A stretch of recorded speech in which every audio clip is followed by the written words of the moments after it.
तो आज हम बात करेंगे न्यूक्लियोफिलिक सब्स्टिट्यूशन रिएक्शन की कुछ इंपॉर्टेंट रिएक्शनों के बारे में। तो सबसे पहले जो रिएक्शन हमें पढ़नी है वह है पोटेशियम हाइड्रोक्साइड और सोडियम हाइड्रोक्साइड। तो बेस के साथ में हमें रिएक्शन करानी है और ये जो रिएक्शन हमें पढ़नी है तो इन एक्वस मीडियम।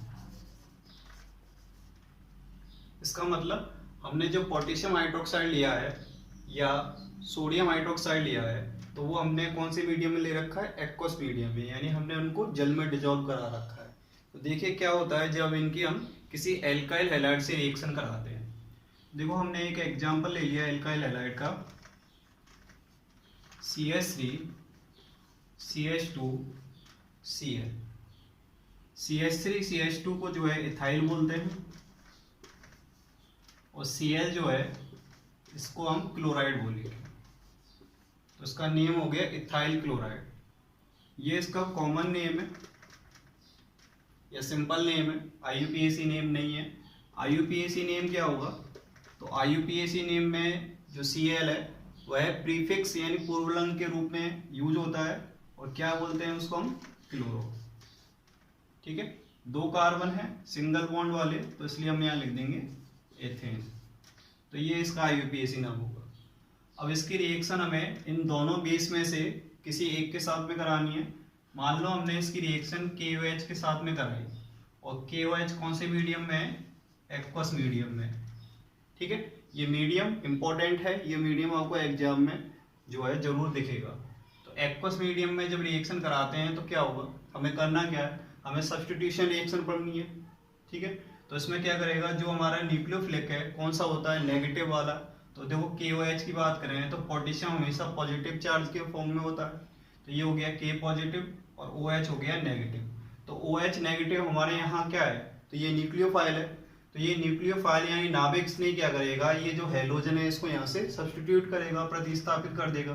तो प्रोडक्ट क्या बनेगा हमारा, CH3 CH2 और Cl की जगह कौन आ गया, OH आ गया, न्यूक्लियोफाइल आ गया।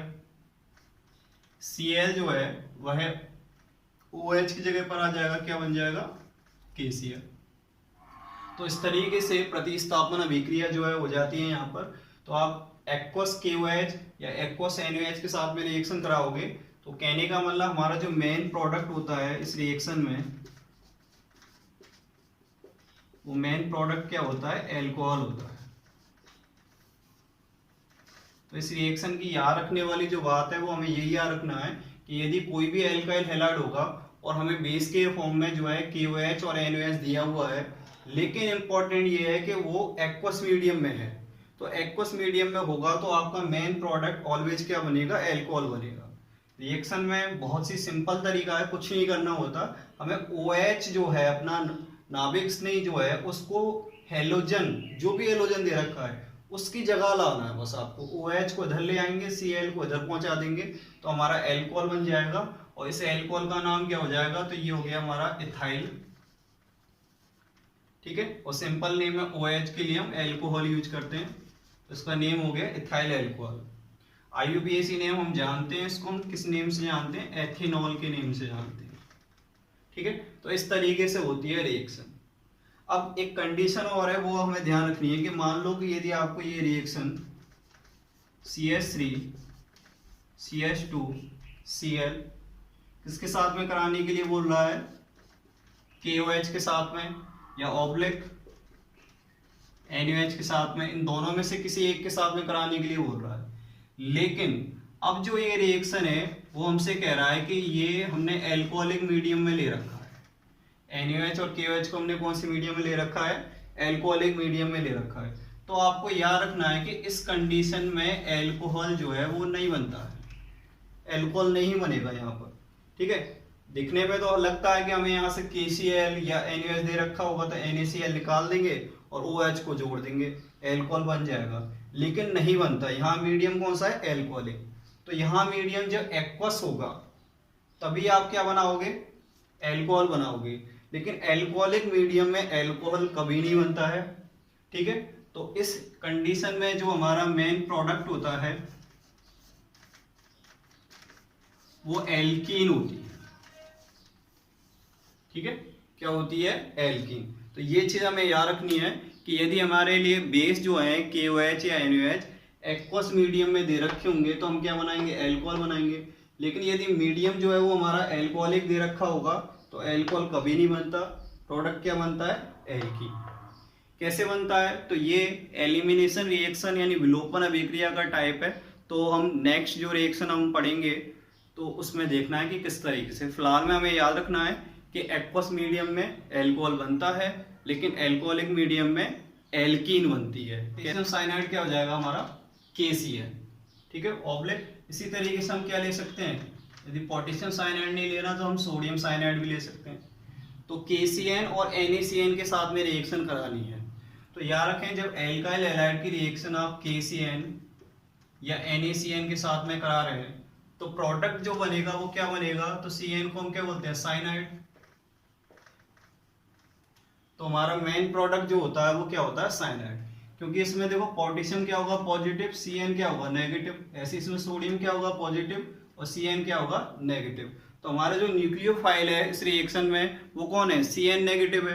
तो यानी हेलोजन को सब्स्टिट्यूट कौन करेगा? CN नेगेटिव करेगा, यानी CN जो है वह एल्काइल ग्रुप के साथ में अटैच हो जाएगा। तो इस तरीके से हमारा प्रोडक्ट जो बनेगा ऑलवेज वो क्या होगा? साइनाइड होगा। ये चीज हमें ध्यान रखनी है। देखें कैसे? जैसे कि एल्काइल हैलाइड हमने लिया CH3CH2Br,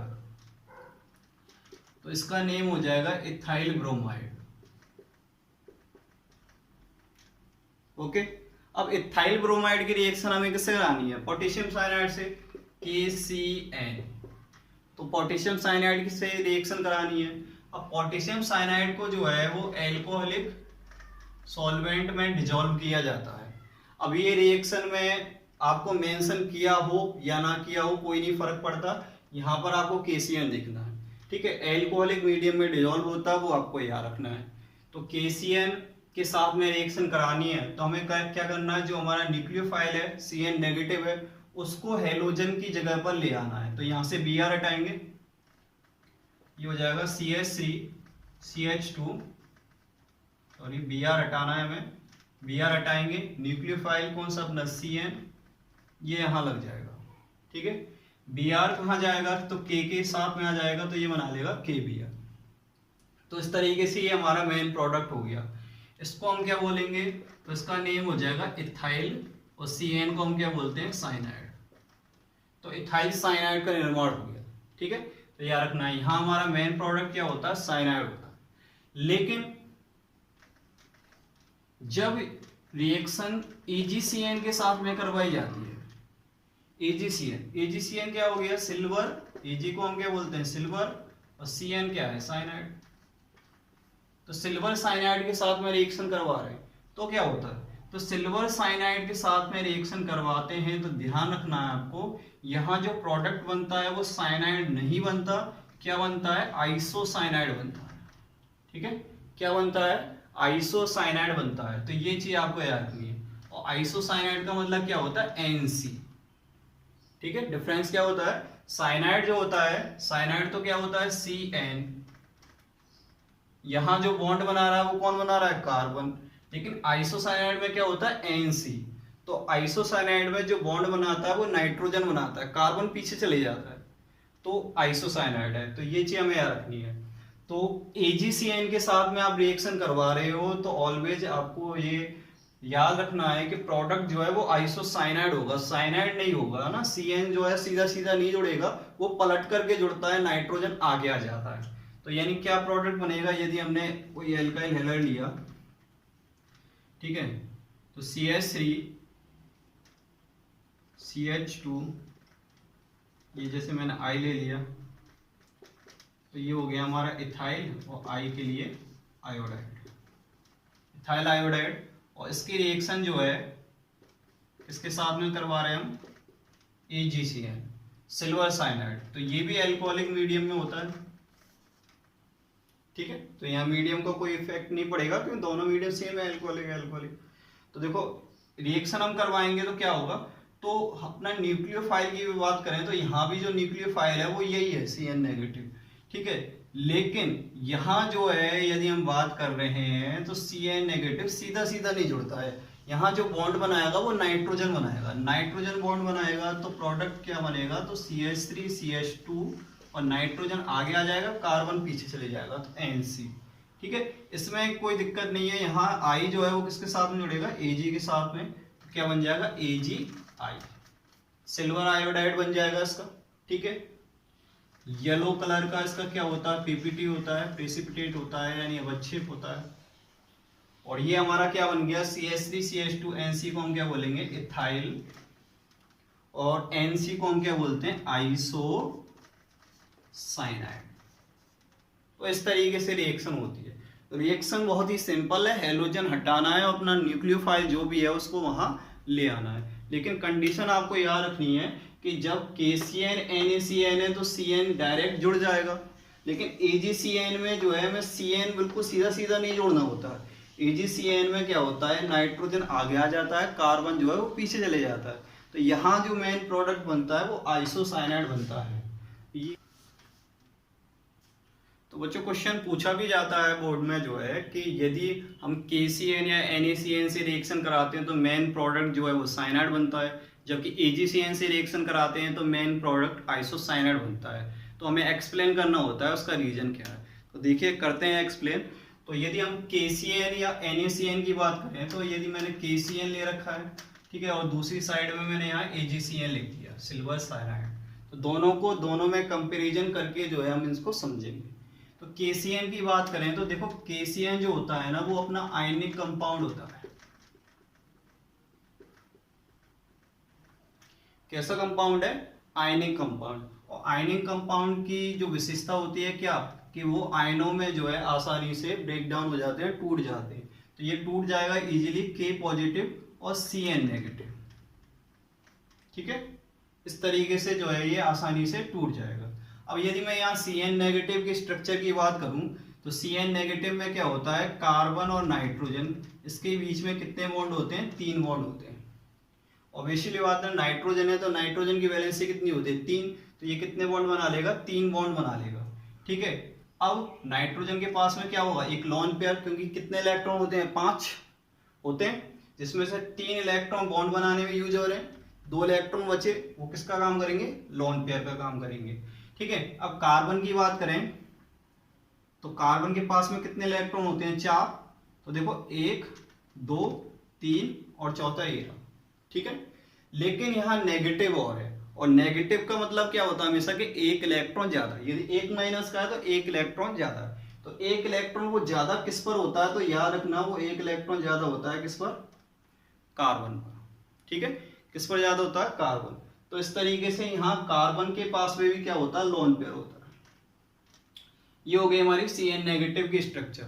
तो इसमें आप देख सकते हो कि यहाँ जो Cn नेगेटिव है इसमें कार्बन जो है ये भी इलेक्ट्रॉन जो है डोनेट कर सकता है, और नाइट्रोजन भी क्या कर सकता है, इलेक्ट्रॉन डोनेट कर सकता है। लेकिन बॉन्ड ऑलवेज जो है, ठीक है, बाई C, बॉन्ड जो है वो हमेशा किसके द्वारा बनाया जाएगा, तो ये कार्बन के द्वारा ही बनाया जाएगा, यहाँ नाइट्रोजन के द्वारा नहीं बनाया जाएगा। इसका रीजन क्या है, क्योंकि देखिए यदि आप कार्बन के साथ में बॉन्ड बना रहा है तो ये वाला जो C है वो किसके साथ में बॉन्ड बनाएगा, एल्काइल ग्रुप। एल्काइल ग्रुप में क्या छुपा हुआ है, कार्बन। तो कहने का मतलब यहाँ जो बॉन्ड बनेगा वो किसके साथ में बनेगा, कार्बन और कार्बन के साथ में बनेगा। और कार्बन कार्बन यानी एक ही तरीके के जो है अपने पास में एलिमेंट है, दोनों की इलेक्ट्रोनेगेटिविटी सेम है। तो इस तरीके से बनने वाले जो बॉन्ड होते हैं वो कैसे होते हैं, दूसरों के कंपैरिजन में स्ट्रांग होते हैं। यानी दूसरों के कंपैरिजन मतलब यदि यहाँ पर नाइट्रोजन बॉन्ड बनाता तो कार्बन नाइट्रोजन बॉन्ड बनता, इसकी इलेक्ट्रोनेगेटिविटी कैसी है, ज्यादा है, इसकी कम है। तो ऐसी कंडीशन में ये जो बॉन्ड बन रहा है वो थोड़ा सा कैसा होगा, वीक होगा। ठीक है, तो कहने का मतलब यहाँ कार्बन कार्बन बॉन्ड जो होता है वो स्ट्रॉन्ग है, जबकि कार्बन नाइट्रोजन बॉन्ड कैसा है, वीक है। तो इसी वजह से हमेशा कौन सा बॉन्ड बनता है, कार्बन कार्बन बॉन्ड बनता है। यानी ये वाला जो C है वह एल्काइल ग्रुप के साथ में जुड़ेगा, और जब कार्बन जुड़ रहा है यानी CN को आप जोड़ रहे हो तो ऐसी कंडीशन में प्रोडक्ट का नेम क्या होगा, हमेशा साइनाइड होगा। तो हमारा प्रोडक्ट क्या बनेगा, साइनाइड होगा। ठीक है, जबकि ये हम AgCN में देखें अब, तो AgCN में क्या होता है, जो AgCN है वो हमारा कैसा कंपाउंड है, कोवेलेंट कंपाउंड है, यानी सहसंयोजक। कैसा है, सहसंयोजक। और हम अच्छी तरीके से जानते हैं कि जो सहसंयोजक कंपाउंड होते हैं तो उनको किसी सॉल्वेंट में हम डिजोल्व करें तो वो आयनों में टूटते नहीं है। तो ये आयनों में टूटेगा नहीं, तो यहाँ पर ये अपने सॉल्वेंट में किस फॉर्म में होगा, AgCN की बात करें, इसकी स्ट्रक्चर क्या होगी, तो AgC ट्रिपल बॉन्ड N। ठीक है, तो ये स्ट्रक्चर होगी। अब यहाँ नाइट्रोजन पे ही क्या है, लोन पेयर है, कार्बन के पास में तो है नहीं है, तो केवल लोन पेयर किसके पास में, नाइट्रोजन के पास में। तो ऐसी स्थिति में इलेक्ट्रॉन जो डोनेट करेगा, इलेक्ट्रॉन्स डोनेट होंगे वो किसके द्वारा होंगे भाई, नाइट्रोजन। नाइट्रोजन जो है वो इलेक्ट्रॉन डोनेट कर रहा है। अब नाइट्रोजन इलेक्ट्रॉन डोनेट कर रहा है तो बॉन्ड कौन बनाएगा, नाइट्रोजन बनाएगा। तो यानी क्या बनेगा, हमारा NC बनेगा। और जब NC बनेगा तो उसको हम क्या बोलेंगे, आइसोसाइनाइड बोलेंगे।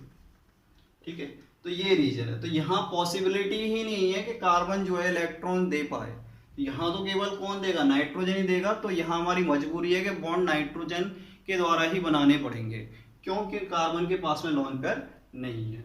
ठीक है, तो आपको समझ में आ गया होगा कि जब हम KCN से रिएक्शन कराते हैं तो साइनाइड प्रोडक्ट क्यों बनता है, क्योंकि कार्बन के पास में भी लोन पेयर होते हैं जिनको वो इजीली डोनेट करके जो है साइनाइड बना लेता है। जबकि AgCN में कार्बन के पास में लोन पेयर नहीं होते, केवल किसके पास में होते हैं, नाइट्रोजन के पास में। ठीक है, इसलिए नाइट्रोजन ही इलेक्ट्रॉन डोनेट करता है, और नाइट्रोजन इलेक्ट्रॉन डोनेट करता है तो कौन सा बॉन्ड बनेगा, NC ग्रुप बनेगा यहाँ पर। तो क्या बनेगा, मेन प्रोडक्ट आइसोसाइनाइड बनेगा। ठीक है, आगे देखते हैं।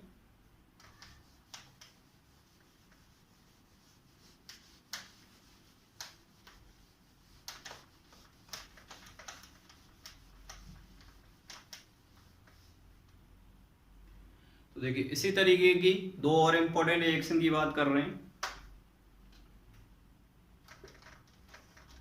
नेक्स्ट, यदि हम रिएक्शन जो है potassium nitride KNO2 oblique sodium nitride NaNO2 के साथ करा रहे हैं। ठीक है, किसके साथ रिएक्शन करा रहे हैं, तो पोटेशियम नाइट्राइड या सोडियम नाइट्राइड के साथ में रिएक्शन करा रहे हैं। तो याद रखें, यहां जो प्रोडक्ट बनता है, यहां जो प्रोडक्ट बनता है वो क्या बनता है, नाइट्राइट बनता है। क्या बनता है, नाइट्राइट बनता है। और नाइट्राइट में होता क्या है, तो नाइट्राइट की स्ट्रक्चर कुछ इस तरीके से होती है, ON डबल बॉन्ड O। ठीक है, यानी नाइट्राइट में जो बॉन्ड बनाता है वो कौन सा एलिमेंट होता है, ऑक्सीजन। ऑक्सीजन बॉन्ड बनाता है, और जब ऑक्सीजन बॉन्ड बना रहा होगा तो उसे हम हमेशा क्या बोलेंगे, नाइट्राइट बोलेंगे। तो ये चीज आपको याद रखनी है। ठीक है, तो यहां नाइट्राइट प्रोडक्ट बनेगा, जैसे कि CH3 CH2Br, और रिएक्शन जो है वो कराई जा रही है KNO2 पोटेशियम नाइट्राइड के साथ। आप NaNO2 भी ले सकते हो, ऐसा कोई जरूरी नहीं है कि वो KNO2 ही ले, बस अब अपनी चॉइस है, उसके हिसाब से हम ले रहे हैं। आप NaNO2 भी ले सकते हो। ठीक है, तो KNO2 यानी किसके साथ में रिएक्शन करा रहे हैं, पोटेशियम नाइट्राइड के साथ में रिएक्शन करा रहे हैं। तो देखो पोटेशियम नाइट्राइड जो है यहाँ पर किस फॉर्म में होता है, तो ये पोटेशियम नाइट्राइड याद रखना आयनिक कंपाउंड है, तो आयनों में टूट जाएगा तो K+ और क्या बनेगा, NO2 नेगेटिव बनेगा। लेकिन जो नेगेटिव चार्ज होगा वो किसके ऊपर होगा, ऑक्सीजन के ऊपर होगा। तो इस तरीके से ये टूट जाएगा इजीली। तो यहाँ अपना न्यूक्लियोफाइल कौन सा हो गया, ये अपना न्यूक्लियोफाइल हो गया। तो ये न्यूक्लियोफाइल क्या करेगा, हेलोजन यानी Br को यहाँ से क्या कर देगा, प्रतिस्थापित कर देगा। अब Br मैंने यहाँ से हटाया तो ये जो न्यूक्लियोफाइल है, ठीक है, वो Br की जगह आ जाएगा। तो प्रोडक्ट क्या होगा, CH3 CH2। अब देखो तो यहाँ जो है ये नेगेटिव वाला जो है क्या करेगा, बॉन्ड बनाएगा, तो ये हो जाएगा ON डबल बॉन्ड O। ठीक है, ये बन जाएगा, और प्लस में क्या बन जाएगा, KBr। तो इसका नेम क्या हो जाएगा, तो इसको हम बोलेंगे इथाइल, और ONO के लिए हम क्या यूज करेंगे, नाइट्राइट। ठीक है, तो इस तरीके से ये बन गया इथाइल नाइट्राइट। तो हम ऐसे लिख सकते हैं, या यदि हम चाहें तो इसको मिला करके सीधा लिख सकते हैं CH3CH2ONO, ऐसे लिख सकते हैं। लेकिन ये नहीं लिखोगे आप कि CH3CH2NO2, ये नहीं लिख सकते। ये लिखोगे तो फिर ये गलत हो जाएगा। ठीक है, तो ये चीज हमें याद रखनी है। हमें क्या लिखना है, ONO लिखना है, या फिर स्ट्रक्चर ओपन करके लिख देनी है। यानी हमें शो कराना है, दिखाना है कि बॉन्ड जो है वो ऑक्सीजन बना रहा है, नाइट्रोजन नहीं बना रहा। यदि आप NO2 लिखते हो, इस तरीके से लिखते हो, तो इसका मतलब बॉन्ड कौन बना रहा है, नाइट्रोजन। ठीक है, जो सामने होता है एटम वही बॉन्ड बना रहा है, तो ऐसा हमें नहीं लिखना। तो ये चीज हमें याद रखनी है। ठीक है, अब यदि रिएक्शन जो है हम किसके साथ में करवा रहे हैं, AgNO2। AgNO2 को हम क्या बोलेंगे, सिल्वर नाइट्राइड। सेम है, सिल्वर नाइट्राइड के साथ में रिएक्शन करा रहे हैं। तो देखो KCN और हमने AgCN वाली रिएक्शन पढ़ी है, उसी तरीके से ही यहां भी चलेगा। ठीक है, AgNO2 सिल्वर नाइट्राइड जो है ये भी सहसंयोजक यौगिक है, इसका मतलब ये आयनों में नहीं टूटेगा। तो यहां भी इलेक्ट्रॉन देने की अवस्था में केवल कौन होगा, नाइट्रोजन परमाणु ही होगा। ठीक है, ऑक्सीजन नहीं होगा। उसका रीजन क्या है, क्योंकि देखो स्ट्रक्चर AgNO2 की बात करें तो ये Ag नाइट्राइट है, तो बॉन्ड कौन बनाएगा, ऑक्सीजन बनाएगा। तो AgO नाइट्रोजन, और एक ऑक्सीजन जो है इनमें वो क्या बनाता है, डबल बॉन्ड बनाता है। तो ये इस तरीके से सिल्वर नाइट्राइड की स्ट्रक्चर होगी। ठीक है, तो ये सिल्वर नाइट्राइड की क्या हो गई, स्ट्रक्चर हो गई। तो अब यहां देख सकते हो कि इसमें नाइट्रोजन के भी पास में लोन पेयर है। तो यहां पर अब कौन सा एटम जो है वो इलेक्ट्रॉन युग्म देगा और बॉन्ड बनाएगा। तो हमेशा याद रखना, ये वाला जो ऑक्सीजन है, जो ऊपर जो है क्या कर रहा था, ये वाला ऑक्सीजन बॉन्ड बना रहा था क्योंकि ये इलेक्ट्रॉन दे रहा था। लेकिन यहां पर ये वाला ऑक्सीजन जो है वो Ag के साथ में बॉन्ड बना रहा है, टूटा तो है नहीं है जो इलेक्ट्रॉन दे दे। तो इस कंडीशन में क्या होगा, केवल जो है ये जो नाइट्रोजन ही है वो ही क्या करेगा, इन इलेक्ट्रॉन्स को डोनेट करेगा। ये जो लोन पेयर है इसको क्या करेगा, डोनेट करेगा। कभी भी डबल बॉन्ड वाला ऑक्सीजन नहीं करेगा। आप बोल सकते हो कि सर इस पे तो दो लोन पेयर है तो ये कर दे, तो हमेशा याद रखें कभी भी डबल बॉन्ड जो ऑक्सीजन बना रहा है वो अपने लोन पेयर डोनेट नहीं करता। तो यहाँ कौन करेगा, नाइट्रोजन जो है वो अपने इलेक्ट्रॉन्स डोनेट करेगा, और नाइट्रोजन इलेक्ट्रॉन डोनेट करेगा तो बॉन्ड कौन बनाएगा, नाइट्रोजन बनाएगा। ठीक है, तो इस तरीके से स्ट्रक्चर होगी, यानी उसको हम लिख सकते हैं, यानी बॉन्ड NO2, बॉन्ड कौन बना रहा है, नाइट्रोजन।